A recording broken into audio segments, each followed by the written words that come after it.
everybody!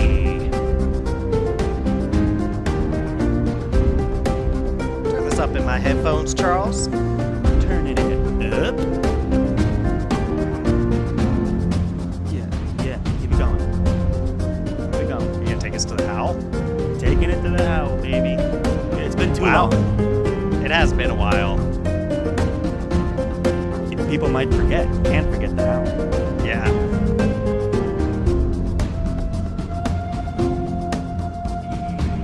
Yeah, buddy.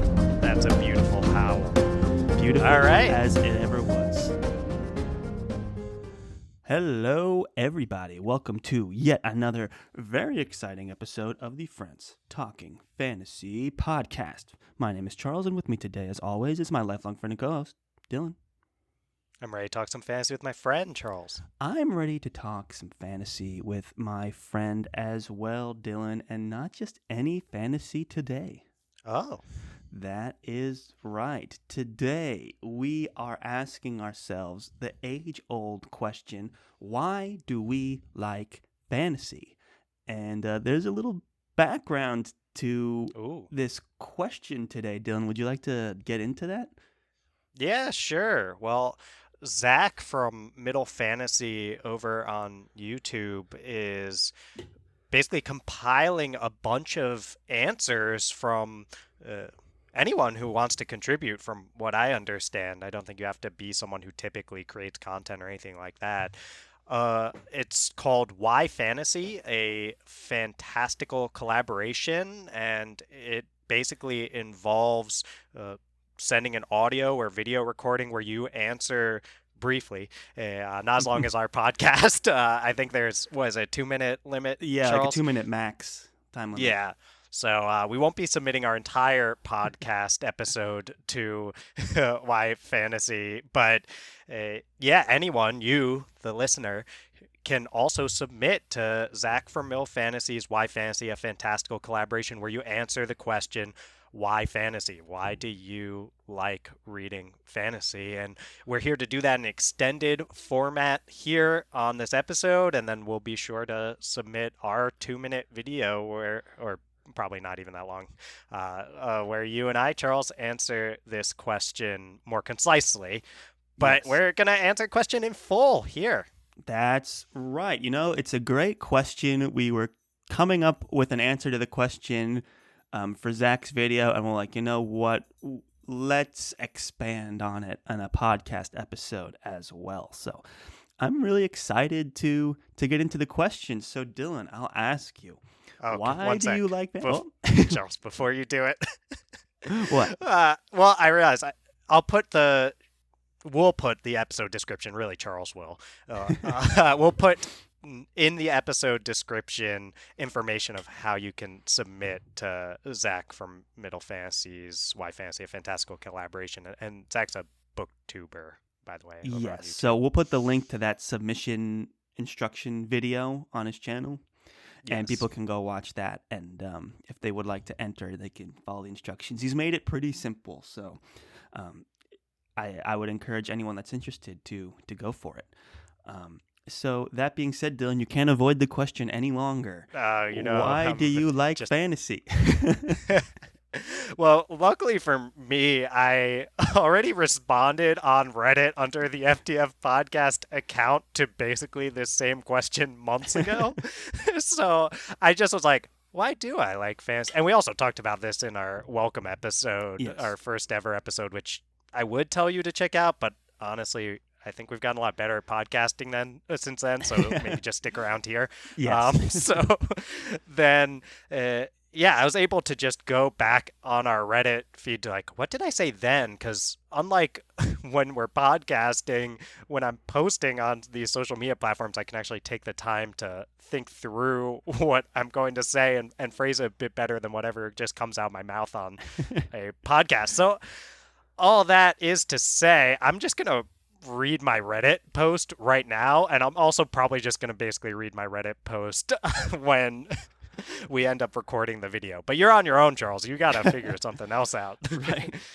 So for me, the main reason that I like fantasy is that I'm interested in stories about people, psychology, and human nature. And I think fantasy provides unique opportunities to tell those kinds of stories. Fantasy authors can ask and explore important aspects about people in unique ways by pushing beyond the limitations of the laws of nature of our world. For example, a character like the Lord Ruler in Mistborn by Brandon Sanderson allows us to take a look at how a person who has been supernaturally kept alive and in power extremely long and can come to be seen as more of a force of nature than a person. It basically allows us to do that. I guess I have some grammatical errors here. I'll fix those before the video.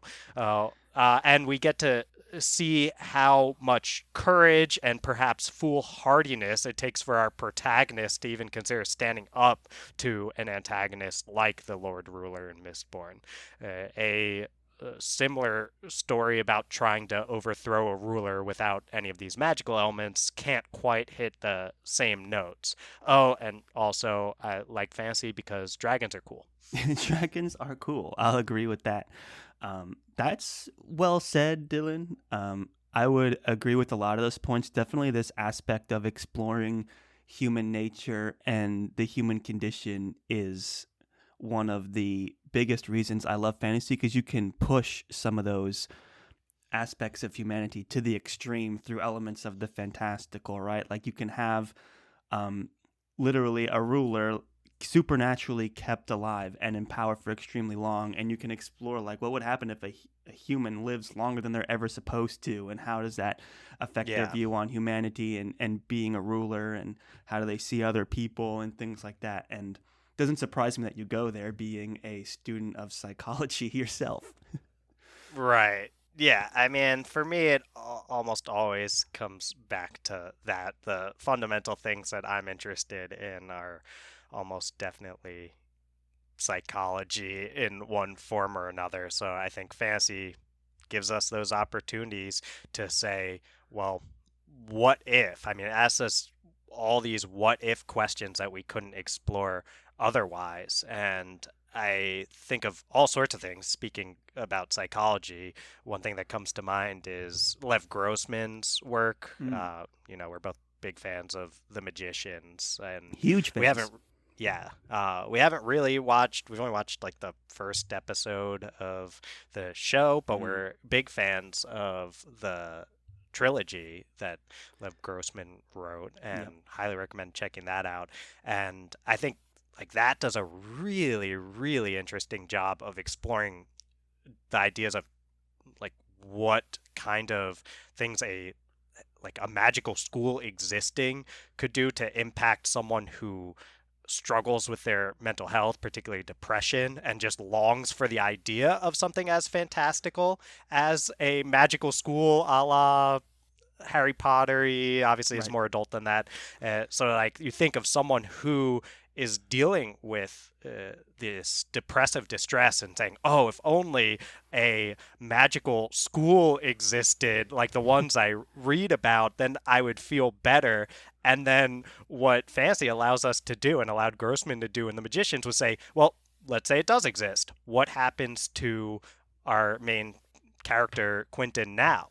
And it's such a great series, and the way it That's such a explores these mental health great concerns is so good. exploration too, that using the elements of fantastic to like, what if someone got their wildest dreams, and like is that, the cure they were looking for, and that's so well explored in Lev Grossman's, because he does keep the characters grounded in like humanity and psychology, Right. but then he introduces elements of the fantastic, magic schools, things like that, to see like how would the brain react. And we in doing that, we almost kind of get more to the truth of the human condition, right? And it's a way that to explore depression in a way that's so brilliant that, like, to me, hit like an understanding for me greater than any kind of work of like retelling like a nonfiction story or reading about it in a textbook or something like that. It's like, oh wow, I have another layer of understanding to this through reading this complete work of fiction.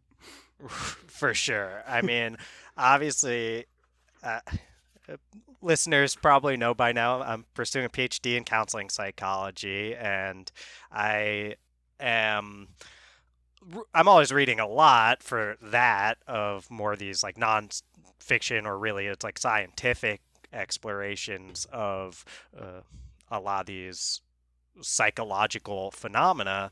And I still think there's so much more to learn to supplement what I'm already learning from the Mhm. scientific side in the fiction side. And I think that a holistic understanding of psychology does involve exploring some of these what if scenarios that we never would be able to explore through scientific means. So I think I Mhm. learn a lot about psychology through the mindsets and perspectives that I take on when I'm reading fantasy. That's very well said. I have a quote that gets into like the what if nature of fantasy here that I think it's a good time to read it. If you're Sure, let's hear it. So this is a quote from Guy Gavriel Kay, the writer of Oh, Tigana and Under Heaven and Lines of Our Sun, very accomplished fantasy author. And he yes. goes, "What if is more than a game. It is a way of considering where we are and how we arrived here. And this is a huge component of what I'm trying to do. I love the way folktale and fantasy tap into the roots of storytelling. The paradox, for me, is that by moving a story into the fantastic, we can actually bring it closer to the reader, not move it further away." And that pretty Mm, much very eloquently describes what we're trying to say. It's good to have yeah. an author actually put that into words. And to speak on like this idea of, I love this phrase, into the fantastic, right? So let's take human condition into the fantastic. And one of his most famous works, Tigana, is about the way, he basically asked himself what, like, tyranny tries to erase identity and conquered peoples. That's kind of what the story he's trying to write. And then he brings it into the fantastic by having tyranny literally, through powers of the fantastic, erase their identity, right? So where they can't speak their own name of their nation. Like no one can hear it. They can say it, but people don't hear it through powers of magic. So he's literally trying to erase them. And that's what that story is about. And you can really, like, through the fantastic, bring it closer to the reader. Be like, man, that is so, because it's literally being erased. And it could explores how those people react and how they exist when, and like what is identity, and what does it mean to be erased from history. And it's like a really interesting exploration of something that we see in history all the time, but that we can't really isolate and focus on without bringing in magical elements. So I mean, Mm. super well said by Guy Gavriel Kay, and it's the main reason. And I think we've been kind of skating around this idea of like, yeah, bring it into the fantastic to bring it closer to the reader. I mean, that's what makes fantasy so stand out for us as a genre. For sure, Charles. I mean, that's so eloquently put both by Gabriel K. Guy Gabriel K. as well as you, Charles. I think Guy And did a little better than me, but I'll take it. yeah, neck and neck there, Charles. The incredible writer Guy Gabriel Kay, or Charles of the FTF podcast. But I'll say that that idea, and Gabriel Kay does such a good job of paralleling history and allowing us to be able to take a look at some of these things that happen in the real world through a different perspective by Mhm. nature of telling a fantastical story, like you said, Charles, making it literal rather than figurative. And by doing that, it makes us actually consider the extent to which, when this is figuratively happening in the real world, it affects people, it affects entire populaces. And another author that does that extremely well, Charles, is R.F. Kuang, who Yes. does the Poppy War trilogy and is incredibly well educated on just a variety of topics, including Chinese history. And she, you read a quote from her, I believe, on air in another podcast, maybe our Burning God episode, where R.F. Kuang said, at first I wanted to be a historian.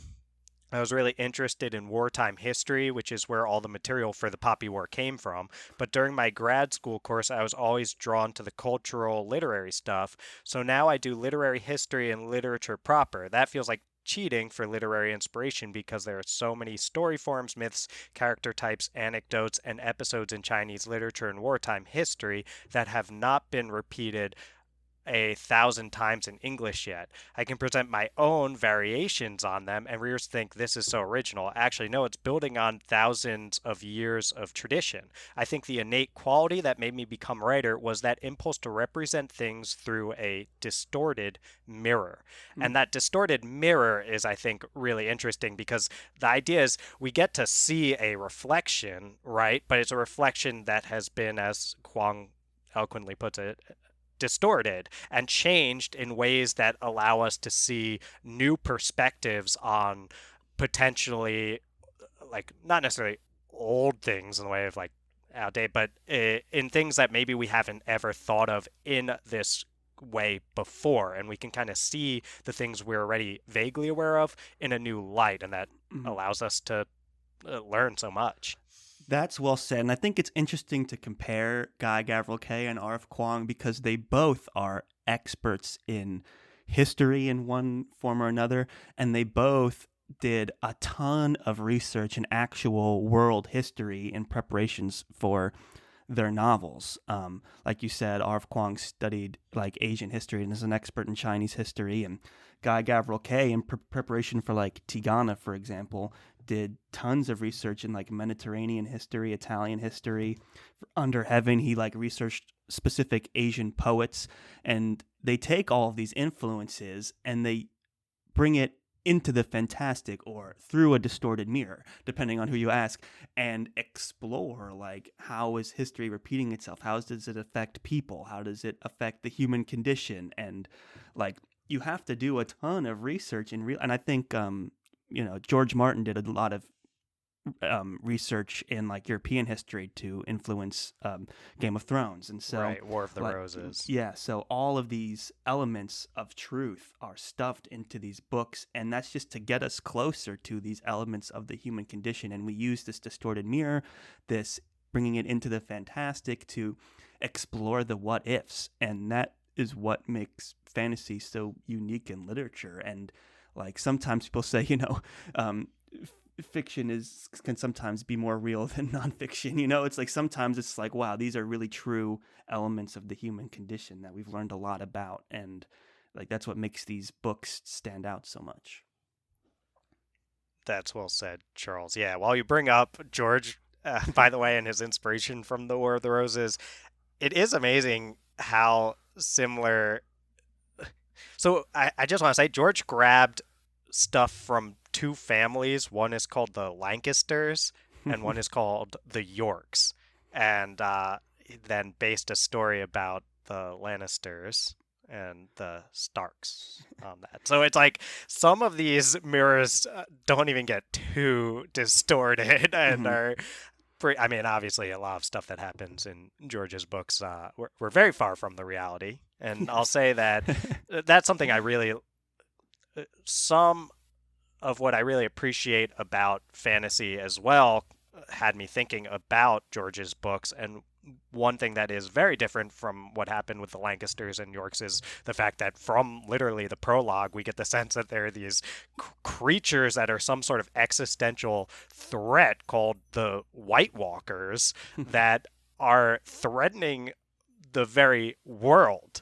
And I think it's interesting that fantasy can take some of these elements like an existential threat, and you think of when there are existential threats taking place in our own world, they're not really things you can put a face to. Yeah. And it makes a much less interesting story and oftentimes a less clear motivator for people to fight the existential threat when there's not a face to put to it. And what fantasy allows us to do is say, oh yeah, this existential threat that could destroy the world, it looks like this, and sometimes not. I mean, I don't want to say whether this is the case or not in George's work, but just theoretically, that existential threat could even be a person and talking and all this kind of stuff, but have powers that enable them to threaten the world. And what happens when people are faced with that, and what can we learn in in our world from Right. how And they what go does it about it. say about society when we know these threats have existed since page one of Game of Thrones,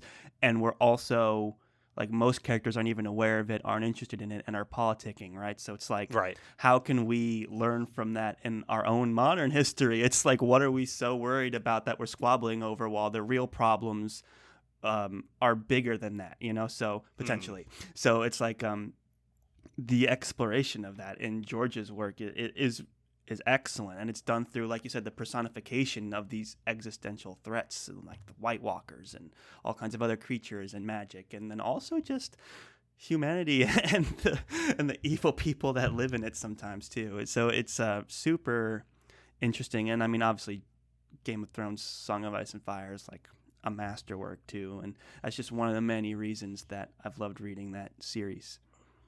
Yeah, for sure, Charles. And I'm realizing we're drawing from a lot of these really brilliant authors here, like Guy Gabriel Kay, R.F. Kuang, George R. R. Martin, to try to answer this question. And it feels like we're taking a very capital L literature kind of Yeah. approach with drawing from folks like that.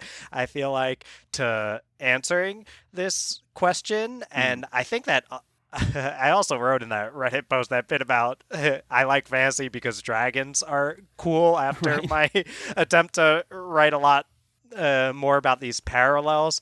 And I think we don't want to underestimate how much of why we read fantasy is also just because of the fun side of why Oh yeah. fantasy, Yeah. right? So, and someone who comes to mind very quickly is another extremely brilliant author, Mark Lawrence, Hmm. who, you know, we're talking about a guy who once worked in rocket science, and at the same time, he's someone who likes to just tell really fun fantasy stories that, from our sense, like when we asked him a lot of questions about his work and he responded, it was like a lot of how he thinks about it seems to be more what kind of interesting, fun stories do I want to tell? And it allows him to do things like create a Sweet Mercy Convent, which is basically a nunnery with killer magical nuns being trained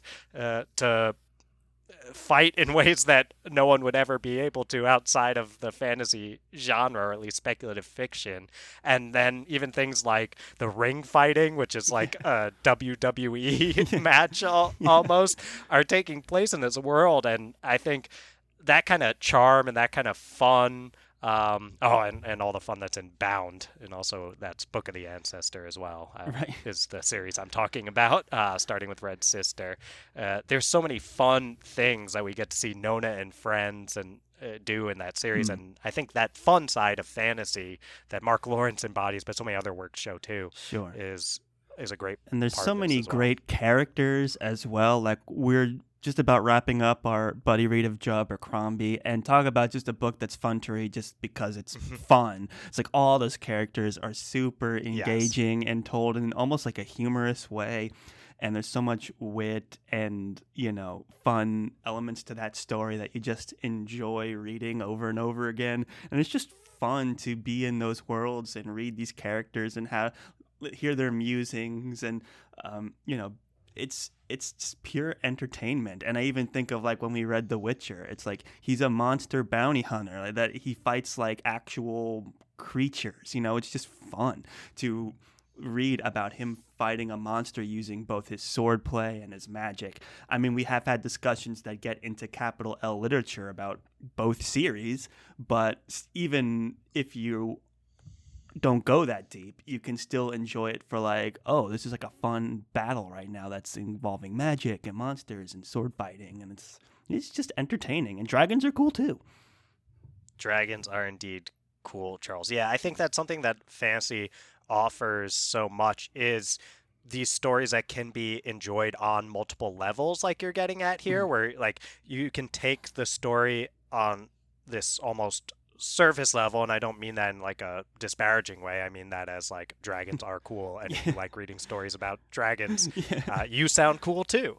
But also you can often find these deeper themes when they're presented by the deft hands like the authors that we're talking about. And Witcher is a great example of that, where it's so action packed and all of that it makes a great video game and a Right. really interesting action packed television show with some amazing fight scenes. But at the same time, you can have conversations about, I mean, we had that episode we recorded like that was called What Makes a Monster, Right. which is drawing from all of these just awesome ethical dilemmas that Geralt has to face when he is someone who's a monster hunter, but where's the line between what is or isn't a monster? Right. And when you have literal monsters like beasts that creatures that are in your world, these questions become more literal and less figurative, like we've been talking about, and allows us to learn more. Like I keep going back Right. to like No, I'm very proud of that What Makes a Monster episode. So go back and check that out. Audio quality is fine, but the content is good.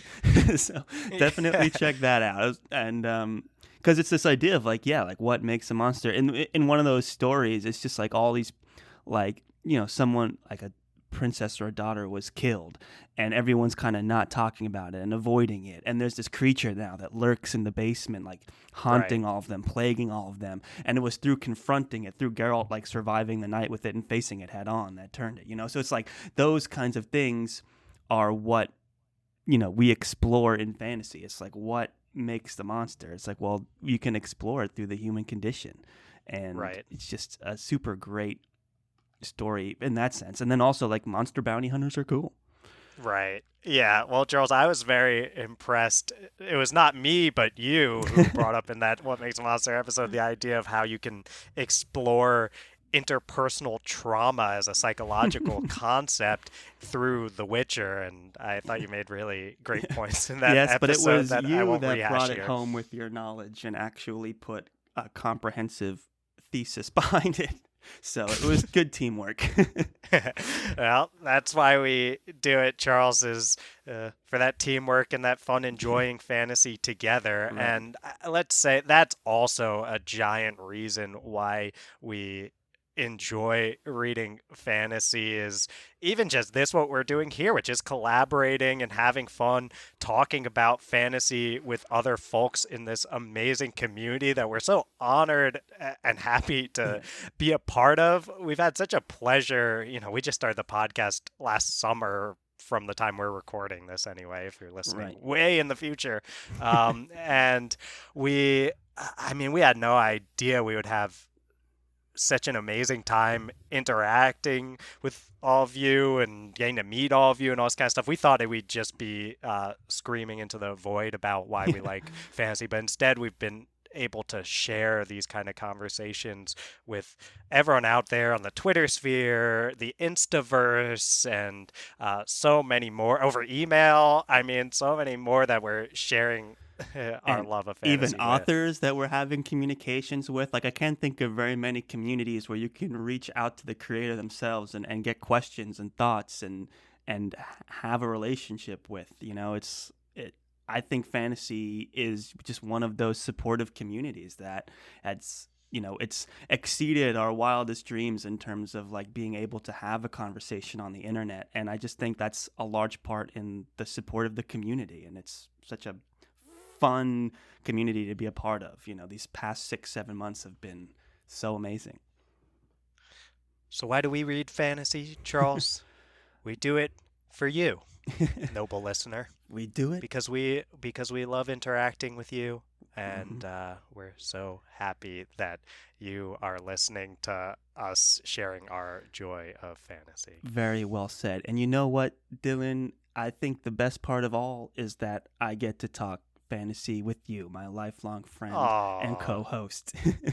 We've been talking fantasy for many years together, and you know what? Why fantasy? Well, that's just what we like to do. That's one of our common areas of interest, and it's played a formative role in our relationship the past couple years. And I can't think of many other literary genres or hobbies that have done that for me in my relationships anyway. So gotta love fantasy for that. Oh, Charles, the feelings are very mutual, and I'm so happy to be on this epic quest that is the FTF podcast with you. I'm enjoying being on this epic quest with you as well. I don't think you can top that, honestly. I think the conversation has come to a nice pause for now. So with that, I think I'll get that sweet, sweet outro music. Let's get it rolling. Thank you, everyone, for listening to yet another very exciting episode of the Friends Talking Fantasy podcast. This has been your hosts, Charles and Dylan. If you like what you heard today, let us know. Reach out to us on Twitter at the FTF podcast with a number 1 at the end. If you prefer Facebook or Instagram, we got those too. That's at the FTF podcast. You can always send us an email. It goes directly straight to us, and we've replied to them all so far. And that is the FTF podcast at gmail.com. Drop us a line over there.